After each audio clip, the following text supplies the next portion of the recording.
2017년 제3회 한국전기설비 규정 문제 해설을 시작해 보겠습니다. 이번 강의도 쉽게 복습할 수 있도록 중요한 부분에 줄 쳐가면서 진행하도록 하겠습니다. 자, 시작하겠습니다. 81번 가공전선로에 사용하는 지지물의 강도 계산 시 구성재의 수직 투영 면적 1m 제곱에 대한 풍압 하중을 기초로 적용하는 갑종 하중값의 기준으로 틀린 것은? 자, 한국전기설비 규정 331.6을 보시면 풍압 하중의 종별과 적용 관련된 내용에서 구성재의 수직 투영 면적 1m 제곱에 대한 풍압 하중을 보실 수가 있으십니다. 자, 이 내용에 보면 우선 보기에 목주 나왔죠? 목주는 588파스칼.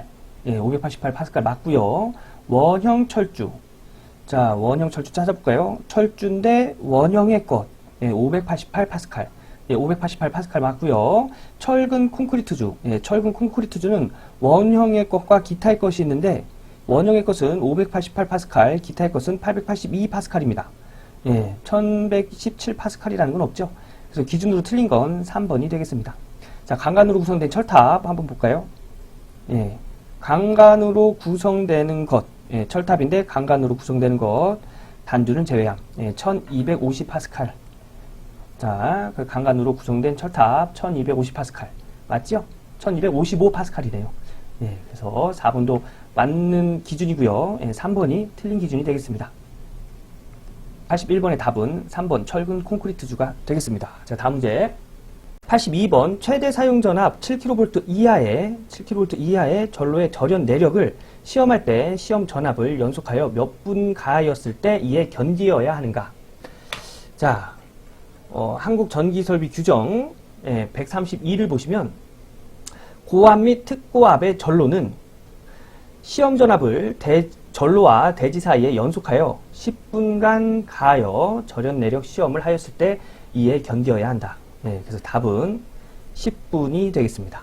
요 7kV, 7000V죠. 7kV 이하면 고압이에요. 7kV 초과하면 그게 특고압입니다. 그래서 뭐 고압이 됐던 특고압이 됐던 이 규정에 속하는 내용이죠. 그래서 82번에 10분이 답이 되겠습니다. 2번입니다. 자, 다음 문제 가겠습니다. 13번 고압 인입선 시설에 대한 설명으로 틀린 것은?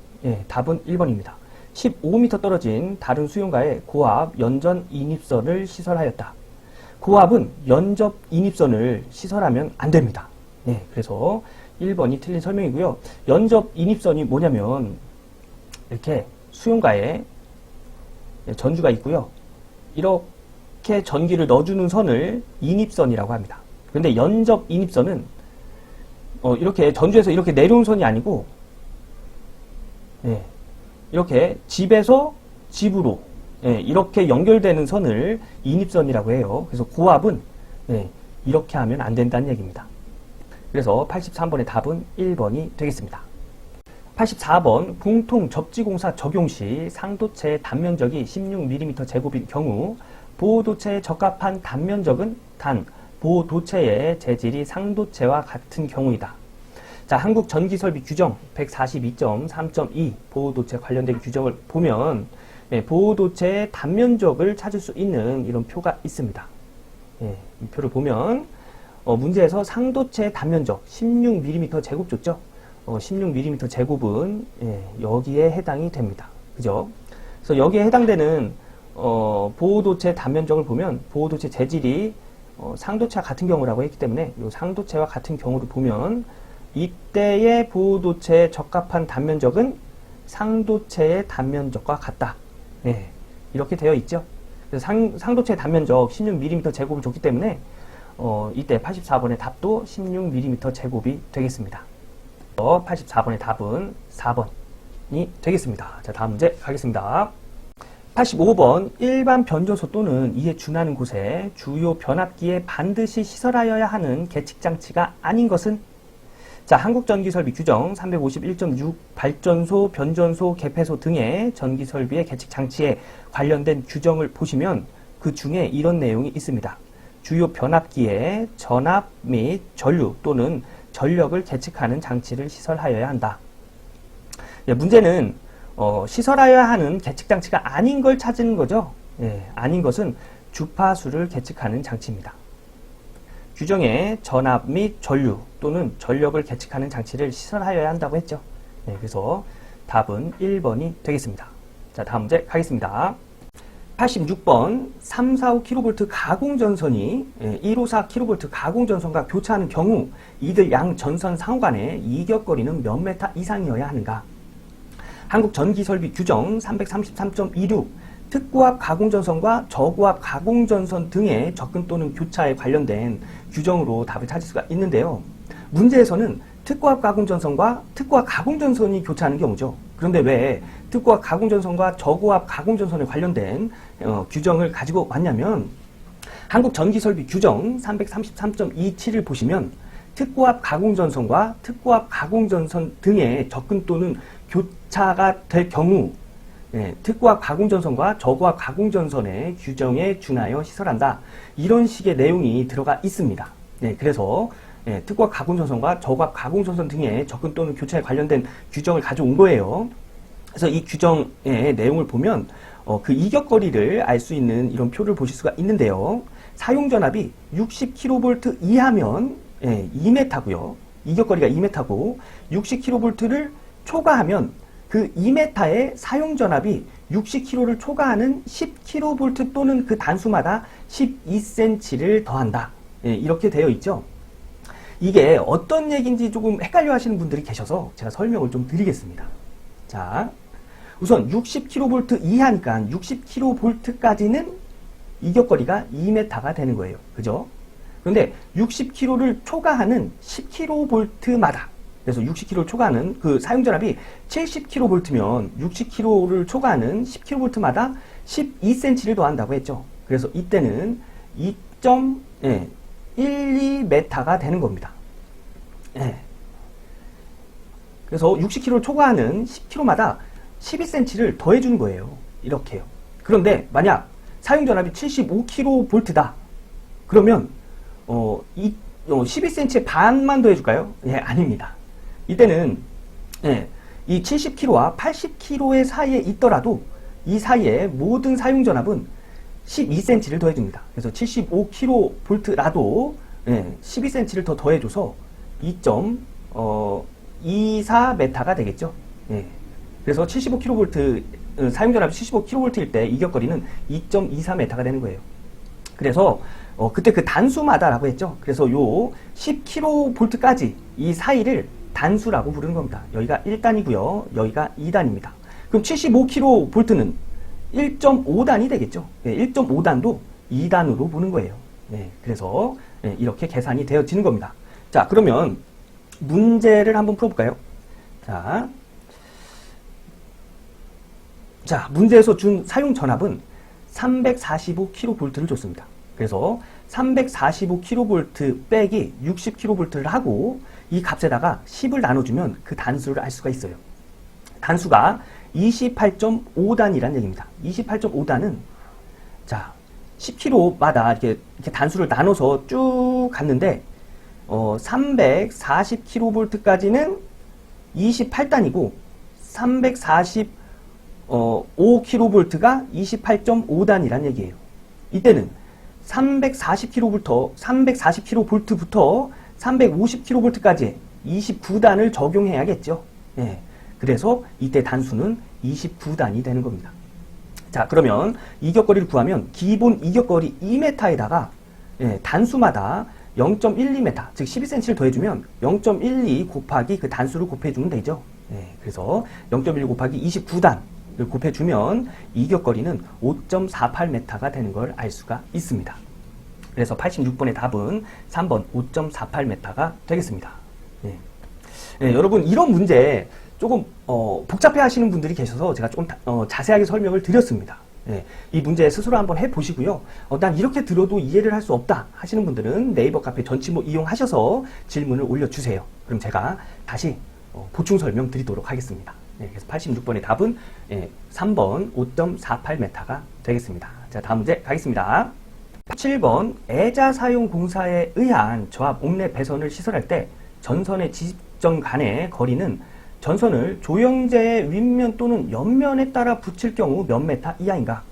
자, 한국전기설비 규정 232.56.1을 보시면 애자 사용공사의 시설 조건에 관련된 규정을 확인해 보실 수가 있는데요. 여기 규정을 보시면 전선의 지지점 간의 거리는 전선을 조형제 윗면 또는 옆면에 따라 붙일 경우에는 2m 이하일 것이라고 나와 있습니다. 네, 그래서 87번의 답은 2m 이하가 되겠네요. 네, 다음 문제 가도록 하겠습니다. 48번 변압기의 저압 측의 중성점에 접지 공사를 하는 경우 가공 접지 도체를 변압기의 시설 장소로부터 몇 메타 떼어놓을 수 있는가? 가공 접지 도체를 몇 메타 떼어놓을 수 있는가?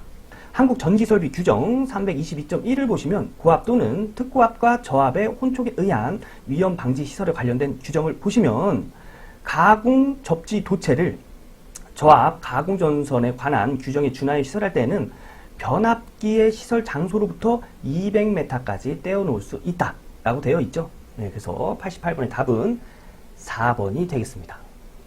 자, 다음 문제 가겠습니다. 89번 고압 가공전선을 경동선을 사용하는 경우 안전율은 얼마 이상이 되는 2도로 시설하여야 하는가?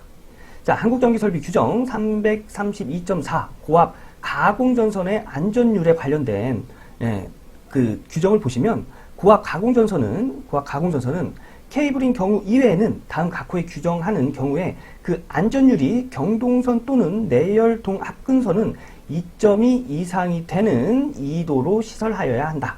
이렇게 되어 있죠. 그래서 답은 안전율이 2.2인 답이 2번이 되겠습니다. 네, 다음 문제 가겠습니다. 90번 관등회로의 사용전압이 1kV 이하인 방전등에 전기를 공급하는 옥내전로의 대지전압은 몇 볼트 이하인가? 자, 한국전기설비 규정 234.11 1kV 이하의 방전등에 관련된 규정을 보시면 관등회로의 사용전압이 1kV 이하인 방전등에 전기를 공급하는 옥내전로의 대지전압은 300V 이하이어야 한다 라고 되어 있죠. 그래서 답은 4번 300V 이하가 되겠습니다. 자, 다음 문제 가겠습니다. 91번 특수 장소에 시설하는 전선로의 기준으로 틀린 것은? 네, 답은 2번입니다. 교량에 시설하는 고압 전로로서 전선과 조형제 사이의 이격거리는 0.2m가 아니고요. 0.3m가 맞습니다. 네, 0.3m 이상일 것. 그래서 91번에 특수 장소에 시설하는 전선로의 기준으로 틀린 건 2번이 되겠습니다. 네, 한국전기설비 규정 335.6개 교량이 시설하는 전선로에 관련된 규정을 보시면 확인해 보실 수가 있는데요.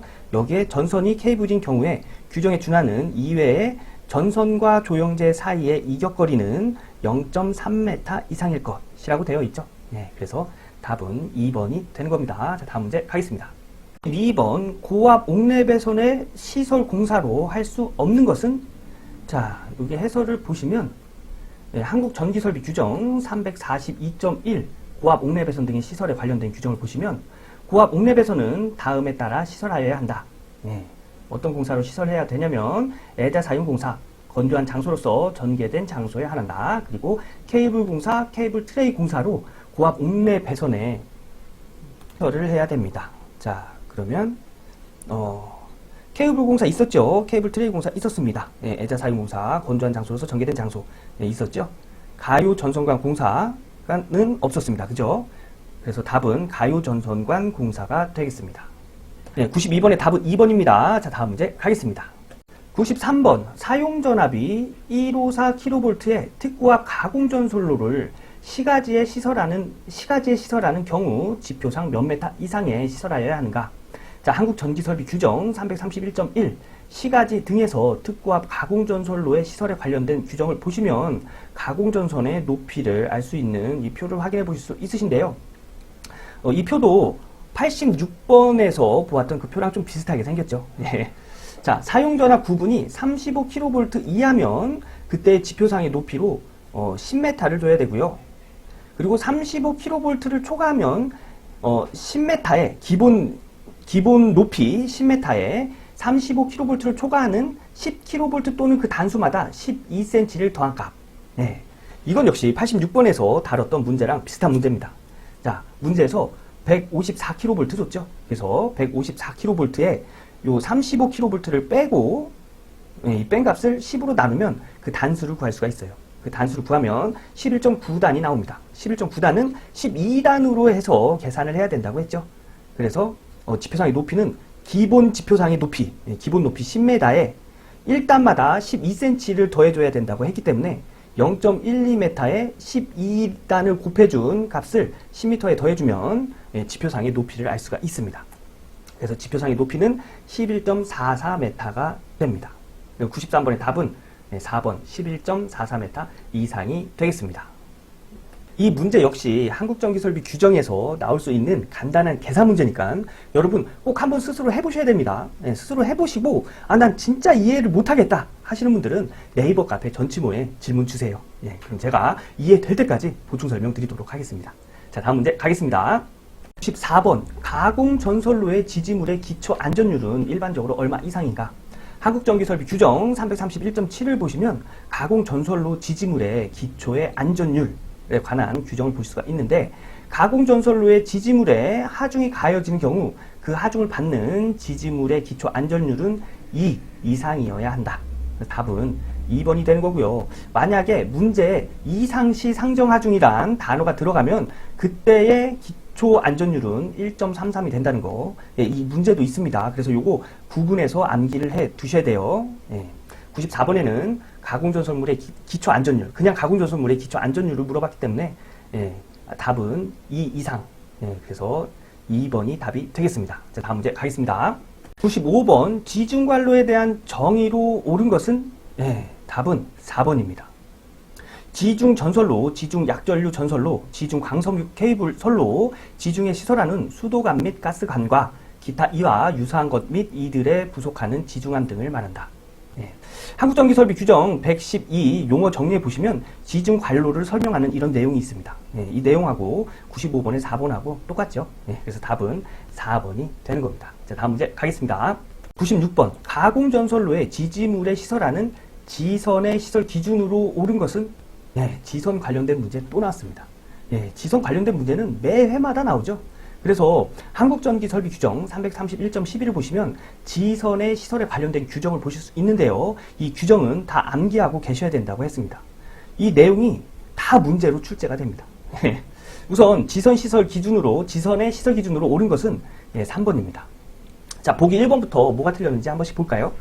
자, 지선의 안전율은 1.2 이상일 것. 자, 규정을 보시면 지선의 안전율은 2.5 이상이 돼야 된다고 나와 있죠. 그래서 1.2가 아니라 2.5 이상이 돼야 됩니다. 그리고 2번 보면 소선의 최소 5가닥 이상의 연선일 것. 자, 규정을 보면 지선의 연선을 사용할 경우 소선 3가닥 이상의 연선이어야 한다 라고 되어 있죠. 그래서 소선은 최소 5가닥이 아니고 3가닥이 되어야 합니다. 자, 도로를 횡단하여 시설하는 지선의 높이는 일반적으로 지표상 5m 이상으로 할 것. 자, 도로를 횡단하여 시설하는 지선의 높이는 지표상 5m 이상으로 하여야 한다. 나와 있죠? 도로를 횡단하여. 자, 4번. 지중 부분 및 지표상 60cm까지의 부분은 아연 도금을 한 철봉 등 부식하기 어려운 재료를 사용할 것. 자, 규정을 보면 지중 부분 및 지표상 0.3m라고 되어 있죠. 그런데 문제에선 60cm, 즉 0.6m라고 되어 있어서 이 내용이 틀린 겁니다. 0.3m가 돼야 옳은 시설 기준이 되는 거겠죠. 그래서 96번 지선의 시설 기준으로 옳은 건 3번이 되겠습니다. 이 내용 꼭 암기해 두시길 바라겠습니다. 자, 다음 문제 가겠습니다. 7번 저압 옥내 배선에 적용하는 사용 전선의 내용 중 틀린 것은 답은 2번입니다. 미네럴 인슐레이션 케이블로 옥내 배선을 하려면 케이블 단면적은 2mm 이상이 아니고요. 1mm 제곱 이상이 되어야 합니다. 그래서 틀린 내용 2번이 되는 거예요. 한국전기설비 규정 231.3 저압 옥내 배선의 사용 전선에 관련된 규정을 보면 저압 옥내 배선의 전선은 단면적 1mm 제곱 이상의 미네럴 인슐레이션 케이블을 사용하여야 한다 라고 되어 있죠. 그래서 틀린 내용은 2번이 되겠습니다. 참고로 이 미네럴 인슐레이션 케이블을 MI 케이블이라고도 부릅니다. 이거는 뭐 참고하시고요. 다음 문제 가겠습니다. 98번 지중전선로의 시설에서 관로식에 의하여 시설하는 경우 매설 깊이는 몇 메타 이상으로 하여야 하는가? 자, 한국전기설비 규정 334.1 지중전선로의 시설에 관련된 규정을 보면 관로식에 의하여 시설하는 경우에는 매설 깊이를 1m 이상으로 한다 라고 되어 있죠. 그래서 98번의 답은 1m 이상 2번이 되겠습니다. 99번 케이블 트레이 공사 적용 시 적합한 사항은 답은 3번입니다. 전선의 피복 등을 손상시킬 돌기 등이 없이 매끈하여야 합니다. 자, 한국전기설비 규정 232.41.2를 보시면 케이블 트레이의 선정에 관련된 규정을 보실 수가 있는데요. 이 규정 가운데 전선의 피복 등 손상시킬 돌기 등이 없이 매끈하여야 한다고 되어 있죠. 그래서 적합한 사항은 3번이 되겠습니다. 처음부터 어떤 내용이 틀렸는지 한번 확인해 보면 1번은 금속재 케이블 트레이는 난연성 재료의 것이어야 한다고 되어 있죠. 그런데 규정에 보면 비금속재 케이블 트레이는 난연성 재료일 것이어야 한다고 했습니다. 그래서 금속재가 아니고 비금속재가 되어야 하는 거죠. 2번은 케이블 트레이의 안전율은 2.0 이상으로 한다. 자, 규정에 보면 케이블 트레이의 안전율은 1.5 이상으로 한다로 되어 있습니다. 그래서 2.0이 아니고 1.0으로 해야 적합한 사항이 되겠죠. 4번은 비금속재의 것은 적절한 방식 처리한 것이나 내식성 재료의 것이어야 한다. 자, 여기 보면 비금속재가 아니고 금속재의 것은 적절한 방식 처리를 한 것이나 내식성 재료의 것이어야 한다라고 되어 있죠. 그래서 비금속재가 아니고 그냥 금속재가 돼야 적합한 사항이 되는 겁니다. 자, 이렇게 해서 2017년 제3회 한국전기설비 규정 문제 해설을 마쳤습니다. 자, 한국전기설비 규정은 말 그대로 규정입니다. 정해졌다는 얘기죠. 그래서 암기할 수밖에 없어요. 여러분, 암기하는 방법은 많이 봐야 됩니다. 그죠? 그래서 여러분, 제가 이렇게 해설하면서 줄쳐 드렸잖아요. 그래서 다시 볼 때는 이 줄친 부분만 해서 많이 반복해서 보시는 걸 권장드리겠습니다. 그래서 오늘 강의는 여기까지 하고요. 저는 다음 또 기출문제 해설 강의에서 인사드리도록 하겠습니다. 여러분 고생 많으셨습니다.